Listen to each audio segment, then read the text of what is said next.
Hi, welcome to Stay Healthy, a video to help you move from self-sacrifice to self-care so that your family can connect and get through a pandemic. I'm Jen Talbensay.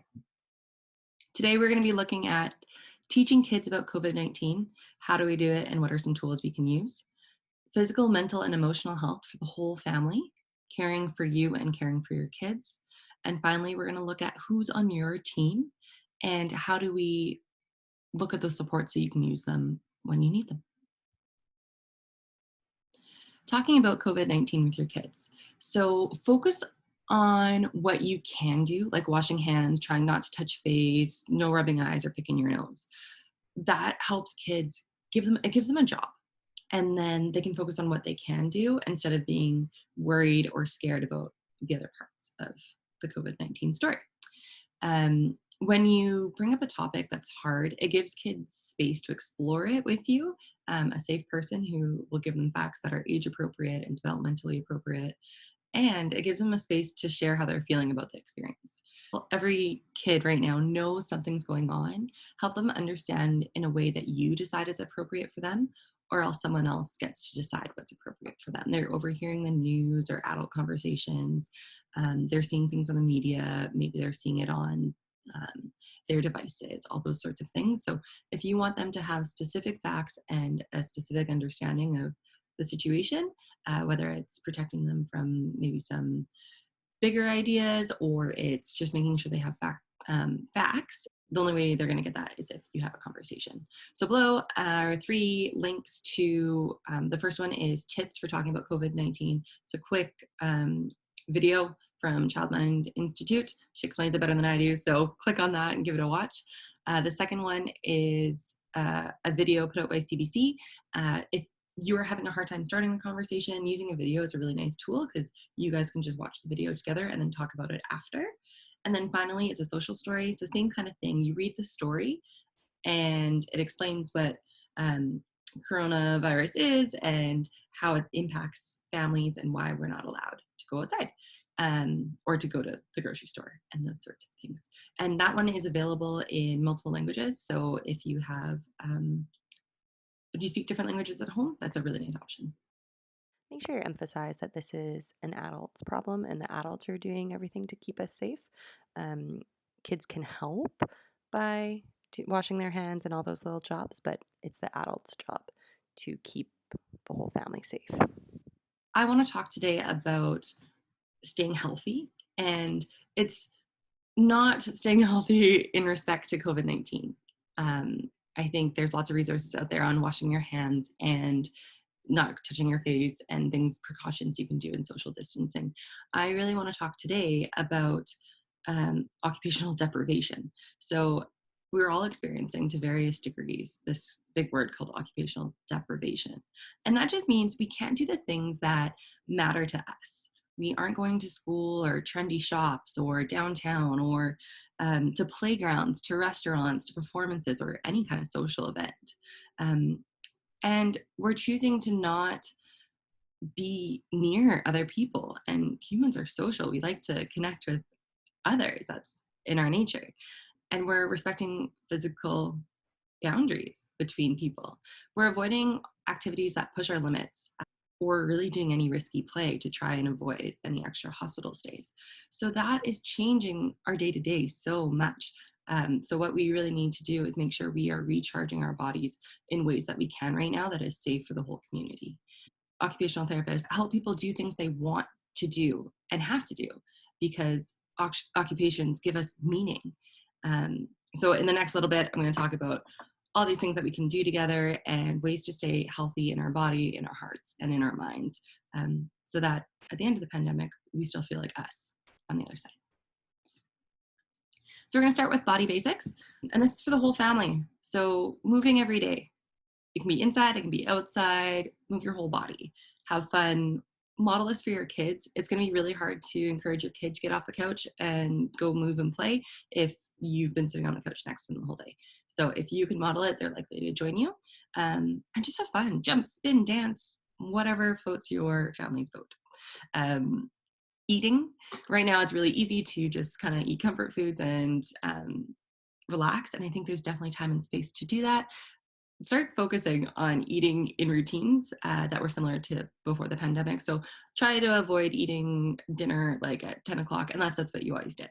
So if you were a family who had breakfast, most kids had lunch at school, and then you had dinner, try and make sure that you're still eating within around those same kind of sections of the day, bigger meals. And then if you can prep healthy snacks, that's a really easy way.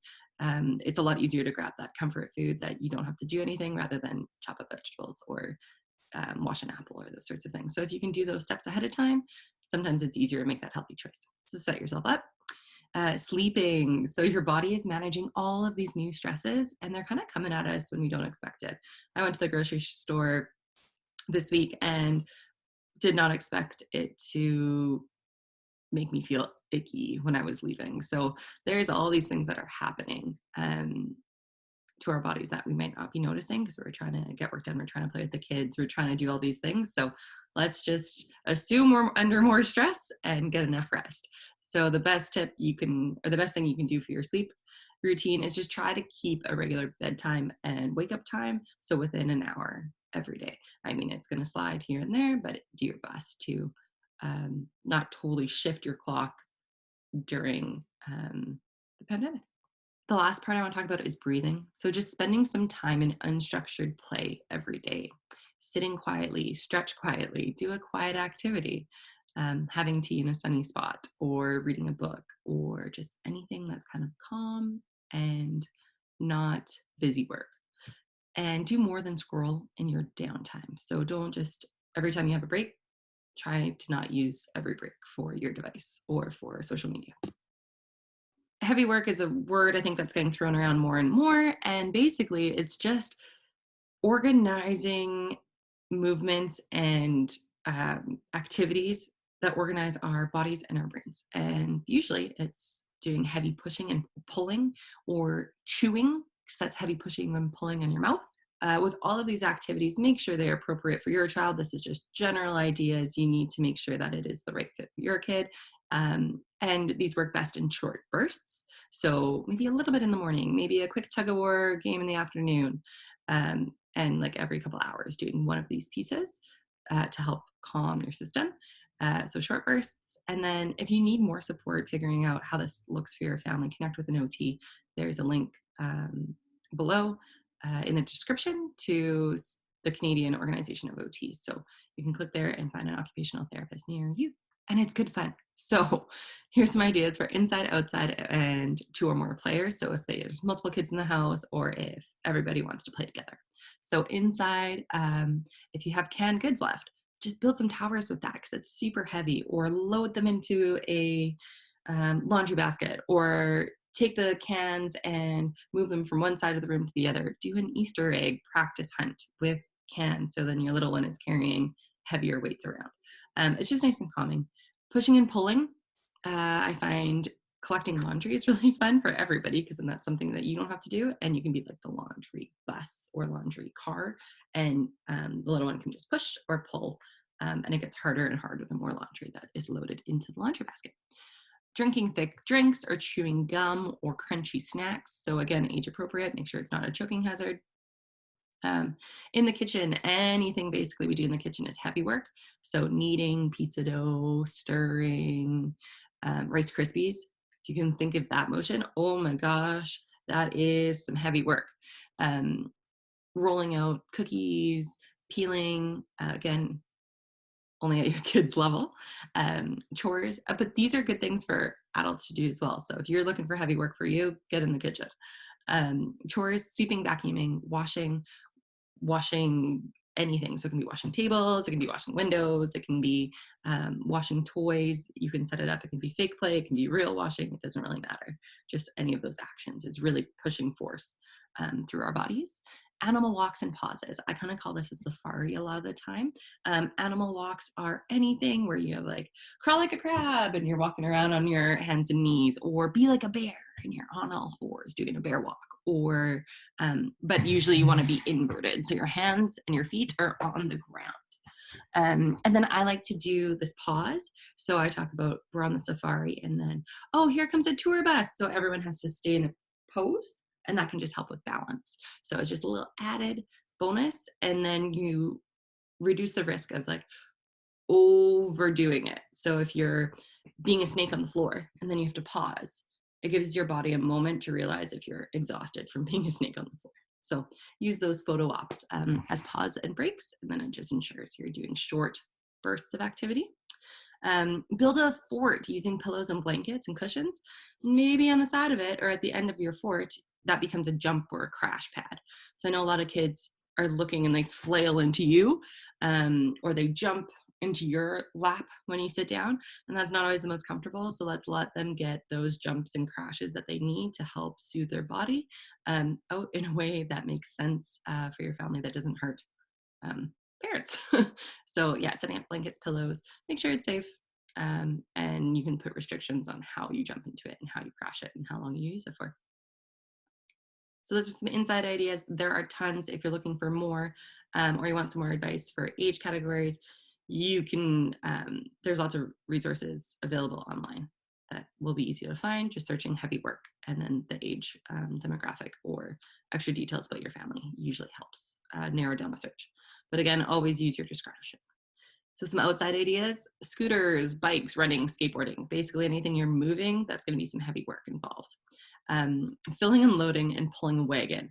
I love wagons. There's so much you can do with them, and usually you don't have to say anything. You just put a wagon in front of a kid between 3 and 15 and they will use it for heavy work. So enjoy the wagon if you have one. They're the best. Hopscotch or jump rope, really good heavy work. Playing catch, frisbees, balls, beanbags, anything, pine cones, whatever you have. Flying a kite, that's a really fun one because you have to sprint to get the kite going. And then once it's up in the air, maybe it's not as much of heavy work, but getting it started usually is quite the heavy work process. Yard work, sweeping, raking, lawn mowing, gardening, again, as appropriate. But if gardening for your toddler is digging in the dirt while you are planting, perfect. That's some great heavy work. And then, oh, I have play catch twice because it's so great. Sorry about that. In your tools, we will put a new one in there, so it'll be a surprise. 2 or more player games. So I love Simon Says, Follow the Leader, and then in those games, using jumping, squatting, spinning, crawling, rolling, any kind of big body movement, including that into those games. Super fun. And if you're having a hard time thinking of the words, you can be like, pretend you're a hockey player, and then you get down into a squat when you're holding your hockey stick. So you're squatting like this, right? And then you can say, oh, really long pass, and go get it. So just think of like different either sports people or be a ballerina and dance or those sorts of things that can really help make it more fun, 1, and 2, then you don't have to think about all the different body activities if that's not your thing. If you are someone who likes to work out and do exercises, then totally throw them in. That's great too. Build and practice obstacle courses. This is my favorite. Obstacle courses, best trend right here is tape. Masking tape, you can throw it on pretty much any kind of carpet or flooring, and as long as you take it off within a couple hours, it comes out clean. So that's really nice. You can make tight ropes, you can make boundaries, you can make squares to jump in. Super easy. If you look up Motor Pathway, there are tons of examples online, or you can reach out to me and I can send you some ideas. I love obstacle courses. Next one is using straws to blow pom-poms down a hallway or across a floor or table or course.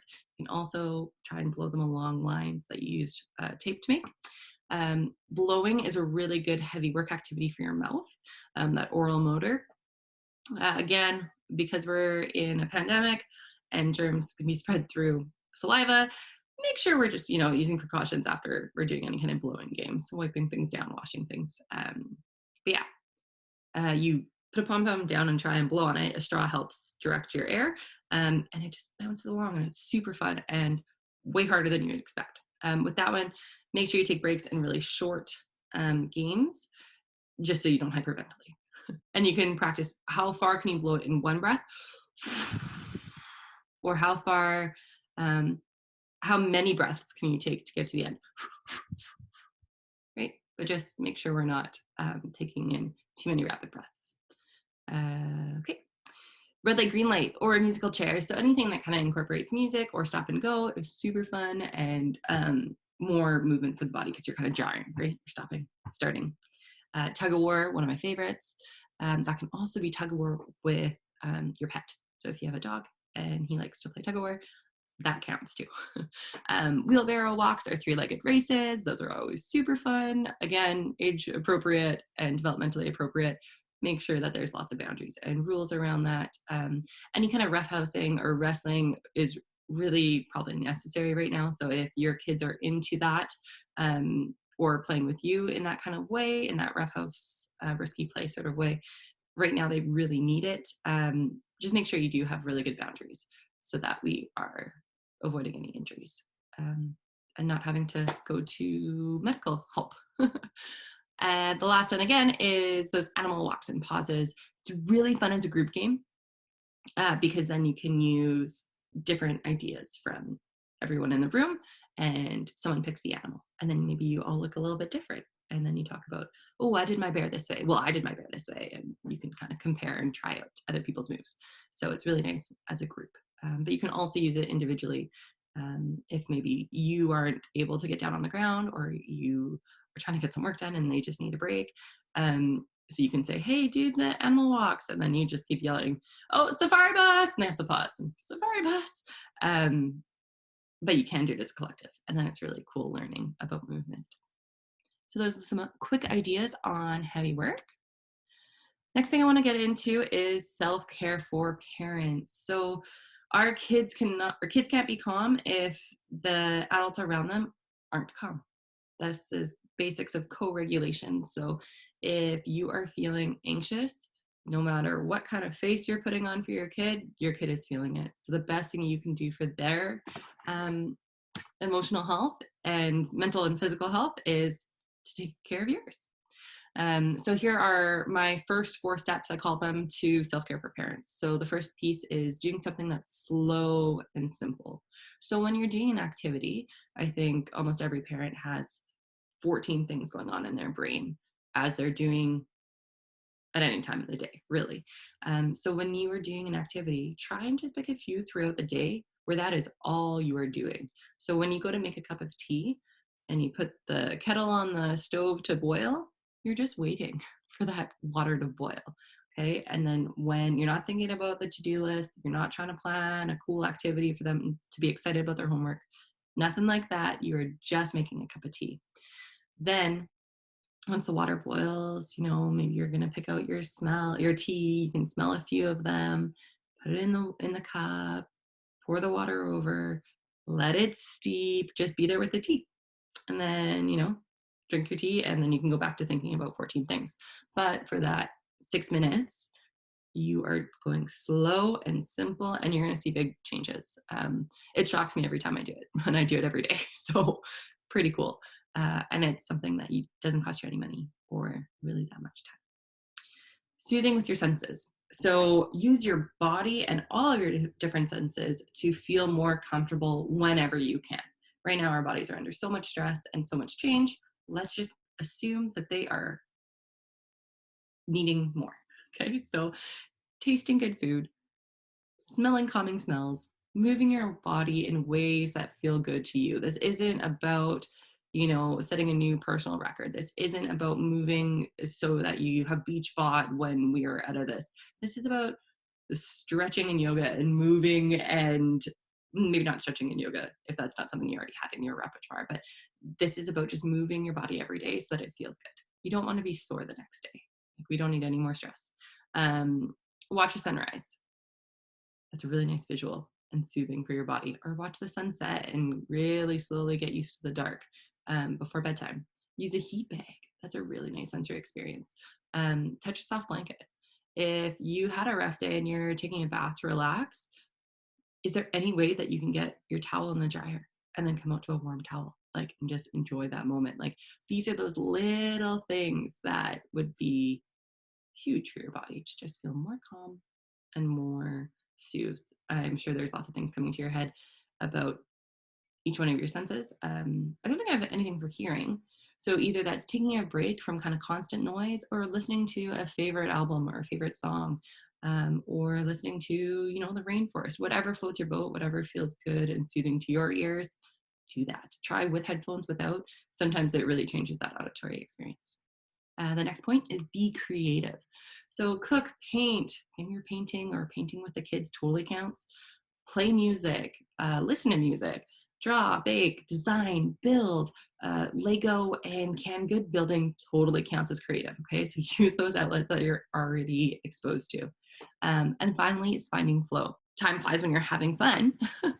That's kind of this point, is find something that you're fully in the zone or fully immersed, and you kind of forget that a big chunk of time has gone past. And we don't all have the luxury of having a big chunk of time every day, but even if it's a 5-minute activity of jumping in and doing a puzzle for a little while, or for some people that's not a 5-minute activity, but for some people it can be.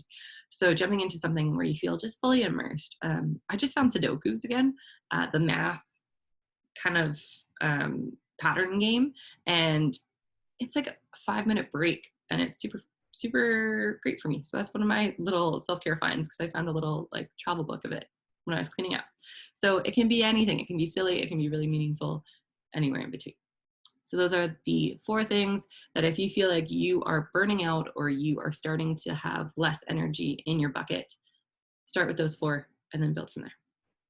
So these are the 4 pieces for self-care for parents. But before you really focus in on self-care, make sure you're meeting those body basics. Because if you're not meeting those, then some of these tips, they're not going to work, because we have bigger basics to work on first. Self-care as a family. I know it's hard to find self-care time, let alone work time, as a parent. So let's look at how can we all feel a little bit better and do some of those soothing things as a family. One of my favorite things is 3 things I see, 3 things I hear, and 3 things I feel. It's actually a grounding technique used by a lot of mental health professionals. I like to use this also as an I Spy game, just so that it's not always so clinical and it's a little bit more natural for some kids. And if it can be a little bit more age appropriate for some of our littles, where you don't have to explain the technique. So you can say, instead of 3 things I see, where you're trying to focus on 3 different things in the room and just really notice them, and try to not label them. It's a really hard practice, actually. You can use I Spy for a little one. So I spy something green, and then they're using just their vision, looking for something green in the house. So it's a really nice way to focus on one sense at a time. And then 3 things I hear, you're just being calm and listening for 3 things. But you can play it in a ear spy or a hear spy kind of game and say, oh, I can hear something. Let's listen for 5 seconds. And then, what do you think I heard? Ooh, or I can hear a motor and it's the fridge, or whatever it could be. Okay. So make sure it's a fun game for your kids too. And the last one is 3 things I feel. This can be things like the chair under your legs. I can feel the breeze. I can feel my hands are cold. I can feel the warm carpet. I can feel the itchy socks. Or it can be emotions. I feel safe, or I feel sad or happy or excited. So feel is a big one. So that's 3 things I see, 3 things I hear, and 3 things I feel. It should usually only take like 3 to 5 minutes. It can be up to 10 minutes if you're really getting into it, but start just with basics. Next one is do something to thank or serve others. So write cards, play music, draw a happy picture on the sidewalk with chalk. That's super fun. And it's just a nice way to kind of change that energy if we're feeling uncomfortable or unsettled. And right now it's really easy to slide into othering people as contagious or othering people as not safe. So this is a really nice way to just make sure we're seeing our community as our community and not as contagious. Add soothing information to everyday activities. So that's really similar to that adult self-care with different senses. So while you guys are watching a movie, add some nice touch feelings by doing a massage train. Pause the movie, do a quick massage train, and then get back into the movie. Or when reading books, cuddle up in pajamas and lots of blankets. Like, just make it extra special. And sometimes we have a lot of time, or that can be that 5-minute transition when you're trying to finish up whatever you're doing, whether it's cooking or cleaning or your work or your self-care time. Hey, can you find all of the blankets and bring them to the couch? right? And then that will give your kid some heavy work because blankets are heavy, and give you some time where they're actually doing a job. Jobs are great. Giving kids jobs, great idea. Um, Self care is being bored. That's okay. And that's where some creativity always comes up. So you don't have to plan your kids' whole day, and you don't have to be giving them ideas constantly. Um, that with age in mind. So some of the littles, yes, we do have to give them more activities, but being bored is not a bad thing. It's actually really healthy for development. So it's okay if you guys are bored. Sit together. Don't try and fill every second, because that leads us to filling it with a lot of passive occupations or passive activities like watching TV or Netflix or scrolling on our phones. So being bored, totally a green light to be bored. Plan time to explore something on your own in smaller groups, and then come back together to share what you did or learned. That's always fun. And it's just a nice break. And no one feels like left out or like that they shouldn't, or that they can't access somebody else. It's a really safe experience to be exploring something on your own and coming back. Do a puzzle, a game, play with the family pet, or anything that you guys can do together, and just kind of disconnect from the world. So put that phone away, put all the tablets on silent, do all those kind of things, and just be there in that moment. That's the biggest self-care you can do for your family. Play games that cross midline. So twisting, crossing, bending, marching. So the middle of our body. If you can move your right hand over to your left side because you're tapping your shoulder, or you're hitting your knee as you're doing marching, that's crossing midline. Twisting, you're going to change your midline. Bending, you're crossing your midline at your waist. You're bending there. Okay. So anything that does that is really organizing for our brain. And then playing clapping or singing songs with actions. So Baby Shark or Baby Shark, those kind of games are awesome. It teaches rhythm and patterns, and all these kind of follow the leader, taking turns. Lots of ideas there for developmental. And anything with music and rhythm and repetition, super calming for our bodies. So it'll help everybody, and it can be really fun. Stress in kids can look a little bit different than it does in adults. So just kind of be aware of that, because this is really stressful time for kids. So I've listed out a bunch of them. Some of the most common are sore tummies or just feeling unwell, really big increase in clinginess, like they always want to be around you, avoiding new things or asking for help with things that they can already do. So they kind of take a step back, and if they were putting on their shoes by themselves, they might be asking you for help. Or if they were going to the bathroom by themselves, and now they're calling you back in, or going to sleep by themselves, they're calling you back in. All those sorts of things. Increases in outbursts or more irritable, but that happens a lot developmentally. Toddlers, teenagers, everything in between, preteens. I think there's a few different humps where we start to get a little bit more irritable. So that's not always the case of stress, so take a breath. And change of appetite, sleeping changes, and fears, just general fear. So if you're seeing these, I think most doctors are doing virtual consults. Just check in, make sure it's on the radar. But likely our kids are going to feel a little bit more stressed right now because we are. So it is normal to see some increases in stress, but if you start to see some big changes, definitely, or any kind of significant changes, definitely contact your doctors, and see if there is a virtual way to get support so you don't have to necessarily go in. All right. So now we're going to talk about feeling safe. And I talk a lot about body, heart, and mind. So our body was doing all that heavy work and doing the basics, eating right, sleeping, those kind of things. The heart is around feeling safe. So the first thing we can do is co-regulate. So that's a big fancy word for connecting and making your kid feel safe. So how to do that? You need to first, and most importantly, probably the biggest, most important thing, if you take anything away today, is that you need to be calm in order to help calm your child, or your partner, or whoever you want to help calm. All right? It starts with you. So you can get down on their level, use a soft, gentle voice, very slow movements. I find that one is something I struggle with because I'm quite a fast paced person. So as soon as I slow down a lot, I can really see the change in whoever I'm trying to connect with and co-regulate with. And then just let them know that this feeling is going to pass. It's temporary, right? So let them feel it, but it's going to go. And that kind of leads into holding space. So kids, their job is to learn what emotions are. Their job is to learn what those experiences are in their bodies, and then they can learn how to manage it. But step one is kind of figuring out, what is this feeling that I'm feeling? So when your kid is experiencing like something big, like sadness or anger or fear, just get on their level.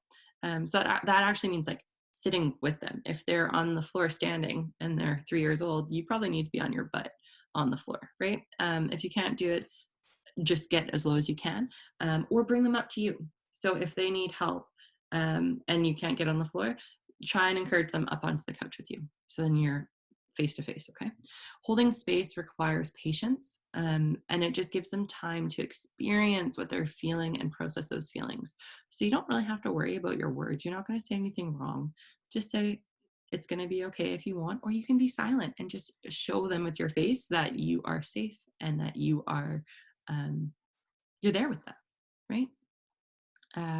So that's, yeah, it kind of looks like them just having a tantrum and you doing nothing, but it takes a whole bunch of work, and you have to be there emotionally for them. So just sitting with them and letting them experience it, and when they do come to you, giving them that cuddle or giving them whatever they need to feel soothed and safe. Great. The last one is multisensory play. So doing activities where our senses are telling us details about the same experience. So this one is really different than the co-regulation and holding space. I find um, the multisensory play helps us have a general feeling of safety, like throughout the day. It just kind of increases our levels, where the other two are really great for in the moments when they're not feeling safe. Use those tools. When you're just building resiliency and trying to maintain them feeling good, multisensory play. When we ride bikes, we feel the sun on our face, we hear the wind, or depending how fast you're going, you feel the movement of the bike wobbling, you feel the wind and the breeze of the speed that you're going. You can see the path ahead, and you see it coming either faster or slower depending on how fast you're pedaling the bike. You can smell being outside. All of those things match. They're telling us details about our bike ride, how fast we're going, how smooth the terrain is, what kind of weather we're experiencing. If there's big gust of wind, you feel it on the bike, all of those sorts of things. So multisensory play is just where all your or more of your senses are telling you the same thing. We live in a time where there's always kind of background noise. There's a cell phone going off. There's a TV blaring. There's radio show on, something like that in the background that we're always tuning out. Or maybe it's a sibling, doing academics on their iPad. Like, it doesn't have to be something bad. It's just loud and busy right now. So if we can have all of our senses giving us information about the same activity, it's super calming and can help us feel safe. Um, and it's like a real break for our bodies. So building a fort so that you're cuddled when you're reading books and you're cuddled in there. Then all of your senses are telling you about this book reading experience, this story sharing experience. When you're doing gratitude, why don't you bring in some Play-Doh and you can sculpt what you're grateful for, right? Or when you're playing Play-Doh, bring in gratitude so that you're thinking about all these things. And it's just combining a couple of ideas and games together. Baking and cooking together. You're smelling that thing the cookie that you just formed, that you just put on a pan, that you tasted. It's a really cool multisensory thing, and you're doing it already. Playing music or song games with actions or patterns, talked about that briefly before, and playing outside. As soon as you're outside, you're at least getting like hearing, feeling, and smelling instantly, you're outside. So I think that's why outside time is really calming for a lot of people. All right. So what do we do when we're stressed and our kids stressed? Best thing I've learned is stress plus play, things will be okay. So I want you to take a few minutes right now to think about each person in your family gets a bubble. And then just put their name on there, and then brainstorm a couple of favorite ways to play that makes them feel safe. So you can look back to that multisensory game ideas, go back to that heavy work. Heavy work helps us manage a lot of stressors, and just think about different things that they find their flow. So go back up to the parent self-care and kind of think about, okay, what are those creative activities for them? And then I think one really good thing to think about ahead of time is that when kiddos are stressed or when the family's stressed, what are a few games or things to avoid? So I know for my family, we get very competitive in board games. So sometimes when we're feeling stressed, playing a super competitive board game, not a great idea. Maybe that's the day to play a cooperative or a less high stakes game. Maybe not a 6 hour game where there's a clear winner and a clear loser. Maybe it's just a quick card game, or it's like a co-op game. So take a few minutes to really fill this out. And then when things are hard, you just look back to the sheet and you can kind of pinpoint, okay, this is our dark blue dot. Okay, that's me and I'm feeling stressed. So what are some of my favorite games? Done. And then you just play one of those and see how you feel after. Or you see your kid, and I think it works better usually when it's like our kid, because when our kids hurt, we hurt. And then that's not good co-regulation, right? So, okay, light blue is, the youngest. Okay, their favorite game right now is this. And it's a good stress relief because it happened to be heavy work because the favorite game is Red Rover. I don't know. So we're going to play that and just see how they feel. Okay, so brainstorm now, use when things are hard. I think the hardest thing about gratitude is just getting started, especially with little ones, because gratitude's kind of a big word. So here are 6 other starters. I am thankful for. I am happy because someone helped me do this, or someone helped me today and it made me feel special, or whatever. I'm grateful that a good thing about today was, and I helped somebody today. And then, so you can use those to get started. Another way I like to think about it is think about something little that you're grateful for. So my coffee this morning was really good. I'm really grateful I had that. Something big, home, shelter, those basics, that I can run and play, those sorts of things. And then the last one, I always like to focus on somebody or time spent with someone, or missing someone. I'm grateful that, grandma's safe right now, but I'm missing her. That's totally okay. Or I am grateful that I got to spend time with you doing a puzzle that felt really special to me today. Okay. So gratitude, if you can do that in your routine, gratitude has lots of research behind it, on increasing your mood and just helping you be more resilient. So try it out with your family. So I wanted to share with you 3 tips to help our thinking. So the first one is celebrating, really. It's positive thinking, looking for small wins. When we look for reasons to smile, we find them.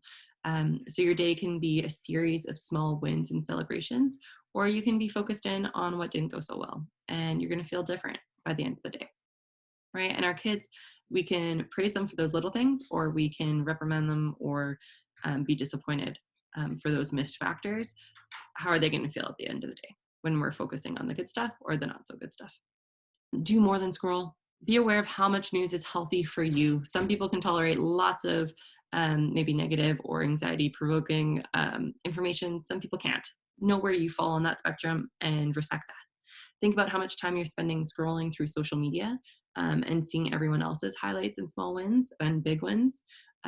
You're not seeing those harder parts, okay? So take it, try not to spend all of your time comparing to other people's best moments.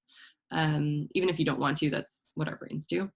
And then just think about how do you want to spend your time when you're streaming or watching entertainment. Just be conscious of how much you're consuming, because sometimes it's easy to slide. I know I do it. As soon as I watch one episode, the difference between 1 and 3 doesn't really feel like anything in the moment. But then when you look back, you're like, oh, I just spent my whole evening watching a show I didn't really care about, right? When I could have gone for a walk, or I could have done something fun.